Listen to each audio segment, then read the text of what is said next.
ज्या जमिनीत बाभळींशिवाय दुसरं काही उगवत नव्हतं अशी 3 एकर जमीन शिवराम पाटलांच्या पदरी पडली। यावर उदरनिर्वाह कसा चालवायचा असा प्रश्न त्यांना पडला होता।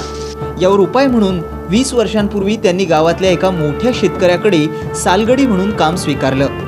बोलता बोलता 20 वर्ष कुठं निघून गेली तेच समजलं नाही। या कामात शिवराम पाटलांना पत्नीनं मोलाची साथ दिली, पण या काळात घरची शेती पिकाऊ बनवून ती बागायती करण्याचं स्वप्न पाटील यांनी उराशी बाळगलं। दुसऱ्याकडे 20 वर्ष सालदारकी केली, नंतर थोडे थोडे पैसे जमवून विहीर खोदली।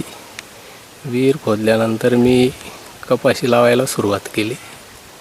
आता जवळजवळ 8 ते 10 वर्षापासून कपाशी लावतोय आणि उत्पन्नही चांगलं निघतंय। यंदाही लावलेली आहे कपाशी, 1 जूनला लावलेली आहे।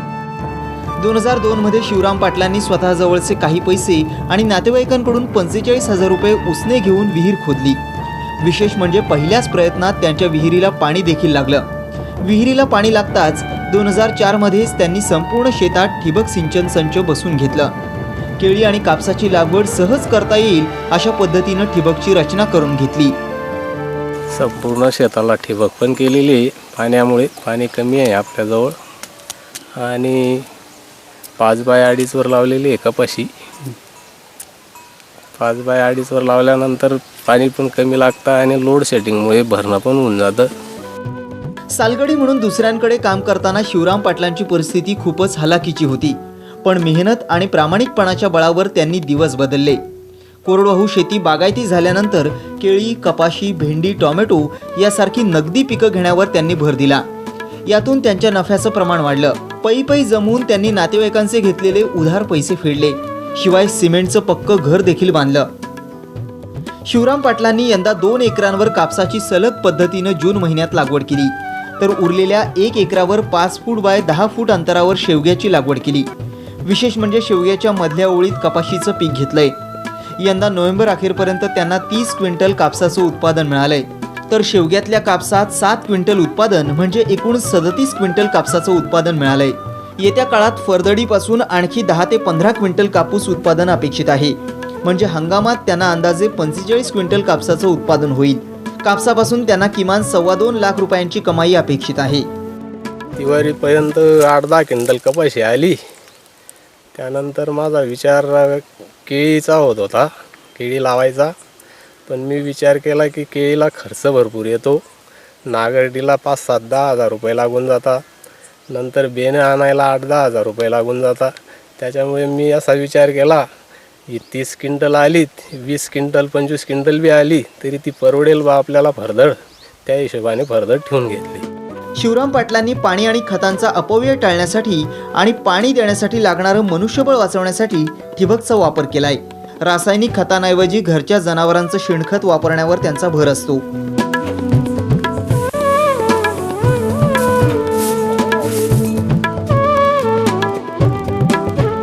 आता फरदड ठेवलेली आहे, मटेरियल वगैरे द्यायचं आहे। सुरुवातीला पण जवळजवळ 10-26च्या 6 बॅगा दिल्या होत्या। नंतर वेंचुरी वाटे 2 052-34 थैल्या दिलेल्या आहेत। आता फरदड ठेवलेली आहे। फरदडला पण आता युरिया, पोटॅश वगैरे द्यायचं आहे। घरच्याच गाई आहे, जवळजवळ 30-35 गाडी शेणखत निघतं, ते पण शेतामध्येच टाकतो ना। आणि दूध पण चालू आहे, 7-8 लिटर दूध चालू आहे त्यांचं। कपाशीमध्ये तुरीच्या 2 ओळी आहेत, त्यामुळे पक्षी मोठ्या प्रमाणावर शेतात येतात आणि अळ्या तसंच कीटक वेचून खातात। कमी शेती असल्यानं बैलजोडी ठेवणं परवडत नसल्यानं शेती कामांसाठी शेजारच्या शेतकऱ्यांकडून मदत घेतात। कपाशीचं शेत रिकामं झाल्यानंतर त्या ठिकाणी भेंडी तसंच टोमॅटो लागवडीचा प्रयोगही त्यांनी यशस्वी केलाय।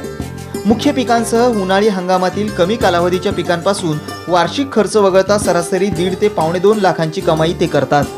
निन्नी आणि वखरटी धरून आणि मटेरियल असं 35,000 रुपये खर्च आलेला आहे। ऊस 30-32 क्विंटल येईल आणि आता फरदडचा जो निघेल तो 25 क्विंटल तर निघायलाच पाहिजे बा फरदडचा पण। आणि काढायचा आहे तितका 2.25 ते 2.5 लाखापर्यंत कापूस यायला पाहिजे बा। असं खर्च 32 ते 35,000 रुपये खर्च येईल। 1-2 चाच तूरची पण घेतलेली आहेत आणि एका एकरमध्ये शेवगा पण लावलेला आहे. अजून तोडल्यावर काही आला नाही, पण आता लागलेल्या आहेत शेंगासुद्धा. शेवगा पण ठिबकवरच लावलेला आहे. शिवराम पाटलांना कष्टाच्या प्रत्येक कामात पत्नी अलकाबाई मदत करतात. त्यामुळे बाहेरच्या मजुरांची मदत घेण्याची वेळ त्यांच्यावर येत नाही. यात पैशांची देखील बचत होते. 3 एकर शेती आहे आमची. घरची शेती म्हणजे थोडं उत्पन्न कमी याल्यामुळे आम्ही लोकांचं पण काम करतो आहे. ते लोकांचं करून घरची यसनी करतो, निन्नी टुपणी चालू ठेवतो. बस लोकांची मजुरी करावंच लागते बा. मुलाचं शिक्षणकडे लक्ष द्यावं लागतं. टायमावर पाणी निन्नी टुपणी करतो. त्याच्यामुळे उत्पन्न चांगलं येतं बा आम्हाला 3 एकरमध्ये तरी. शिवराम पाटील यांनी सालगडी म्हणून काम करताना मुलांच्या दुधाची गरज भागवण्यासाठी एक गाय विकत घेतली होती. तिच्यापासून मिळालेल्या वासरांचं काळजीपूर्वक संगोपन केल्यानं आता त्यांच्या गोठ्यात 4 गायी आहेत. त्यात एका शेळीची भर पडली आहे. सर्व गायी रात्रंदिवस शेतातच राहतात. त्यामुळे चारा पाण्याची सोय व्यवस्थितपणे होते. दररोज गायीच्या मिळणाऱ्या अंदाजे 20 लिटर दुधापासून त्यांना दररोज किमान 500 रुपयांची कमाई होते. यातून घर खर्च भागवला जातो. शिवाय वर्षभरात 30 ते 35 गाडी शेणखत मिळतंय. त्याची शेतीच्या समृद्धीसाठी भर पडते. शेवग्याची लागवड 28 मेला केलेली आहे. 5x10 लावलेला आहे आणि मध्ये 5x5 एसवर पण लावलेला आहे. त्यानंतर मध्ये ऑगस्टमध्ये थोडा वादळ बी आलं होतं. वादळमध्ये काना होऊन गेला होता. त्यानंतर आम्ही नारळाची दोरी आणून जवळजवळ 60% झाड खाली पडून गेले होते. नंतर आम्ही दोऱ्या बांधून उभे केले, कपाशीच्या झाडालाच बांधून घेतले. आता उभा आहे बा शेवगा.